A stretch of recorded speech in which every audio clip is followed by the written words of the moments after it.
¿Qué tal, chicos? Bienvenidos a este nuevo capítulo de Medicina con el Beto.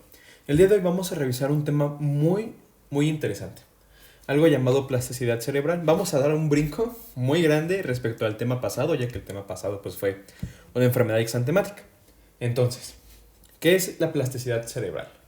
Este término se refiere a la capacidad del sistema nervioso para cambiar su estructura y función en respuesta a las experiencias, lesiones o desarrollos anormales. Este fenómeno subyace en la capacidad del cerebro para remodelar conexiones neuronales y reorganizar su funcionamiento en varias circunstancias, como el aprendizaje, la recuperación después de una lesión o la adaptación a cambios ambientales.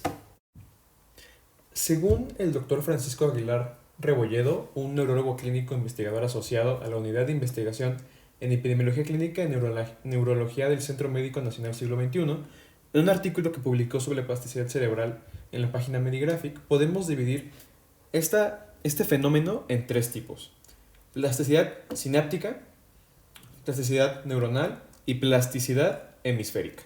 La primera, la plasticidad sináptica, es un tipo de plasticidad que implica cambios en la fuerza o eficacia de la sinapsis entre neuronas. Recordemos, una manera fácil de describir qué es la sinapsis es la unión entre neuronas.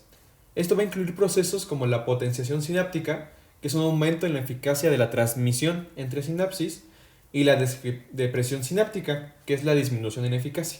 Estos dos son fundamentales para el aprendizaje y la memoria a corto y largo plazo. El segundo tipo, que es la plasticidad neuronal, se refiere a cambios en la estructura y función de las neuronas, como la arborización dendrítica, que es un crecimiento de las ramificaciones de los dendríticas, la sinaptogénesis, que es formar nuevas sinapsis, y la neurogénesis, que es formación de nuevas neuronas. Estos tres cambios son cruciales en el desarrollo cerebral y en la recuperación después de una lesión, cosa que estudiaremos más adelante. Y por último, la plasticidad hemisférica. Esta va a ocurrir cuando una región del cerebro asume funciones que normalmente son controladas por otra área, debido a una lesión o a un desarrollo normal. Como estas historias famosísimas que se hacen virales en internet sobre pacientes que les quitan una parte del cerebro, pero la función que esa parte hacía termina siendo hecha por otra parte. Por ejemplo, famosísimo, alguien que le quitan la mitad del cerebro, un hemisferio derecho. El hemisferio izquierdo con rehabilitación termina siendo la mayoría de las funciones que el hemisferio contrario hacía. Ya que estamos hablando de mecanismos de plasticidad cerebral, también podemos describir algunos muy importantes. A nivel sináptico, o sea, los cambios sinápticos, la plasticidad involucra cambios en la liberación de neurotransmisores, en la sensibilidad de receptores postsinápticos y en la estructura misma de la sinapsis. Estos cambios van a ser mediados por procesos bioquímicos y moleculares que pueden ya sea fortalecer o debilitar las conexiones neuronales. Recordemos que el cerebro es una estructura muy compleja, entonces que aumenten o debiliten las conexiones neuronales, al final va a ser un proceso que va a remodelar. Ese es el punto. Y es a lo que vamos, a la remodelación neuronal, que son que las neuronas pueden cambiar su estructura mediante la formación de nuevas ramificaciones dendríticas, el crecimiento de axones y la modificación de sus propiedades eléctricas. Porque recordemos que el cerebro funciona a grandes rasgos a base de electricidad. Estos procesos permiten al cerebro adaptarse a nuevas demandas funcionales o recuperarse de lesiones. Y esto nos va a llevar a la reorganización funcional. Ya con estos dos procesos anteriores, podemos tener que después de una lesión cerebral, el cerebro puede reorganizar las funciones motoras, sensoriales o cognitivas afectadas mediante la activación de rutas neuronales alternativas o la adaptación de las existentes. Es decir, con estos cambios primero a nivel microscópico, es decir, a la sinapsis, después a nivel histológico en las neuronas, podemos tener que se crean nuevas vías para algunas funciones ya sean sensitivas, motoras, cognitivas, o incluso se pueden adaptar las que todavía se conservan en caso de lesiones o de anormalidades. Y ahora que estamos hablando del cerebro, tomémonos un descanso y veamos el siguiente comercial.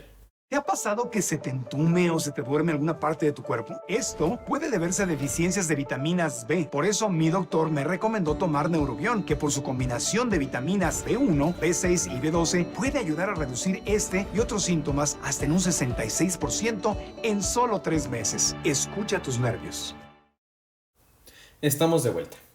Antes de continuar, es momento de hacer las 3 preguntas del podcast. Les va la primera pregunta. Dentro de los tipos de plasticidad cerebral que hemos revisado, quiero que me digan cuál es la que se refiere a cambios de estructura y función de las neuronas. Como segunda pregunta, quiero que me digan de los mecanismos de plasticidad cerebral, cómo se llama el cambio que es a nivel ya de las vías, de ya sean motoras, sensitivas o cognitivas. Y como última pregunta, quiero que me digan quién es el basquetbolista más famoso que tiene hasta una marca de ropa. Continuamos con nuestro podcast de plasticidad cerebral. Igual teniendo base el artículo que les compartí, podemos hablar sobre la plasticidad cerebral y la recuperación. Esta capacidad del cerebro que ya hemos descrito es fundamental para la recuperación funcional después de una lesión. Factores como la edad, la localización, la extensión del daño, así como la intervención temprana con programas de rehabilitación, juegan un papel crucial en determinar el grado de recuperación.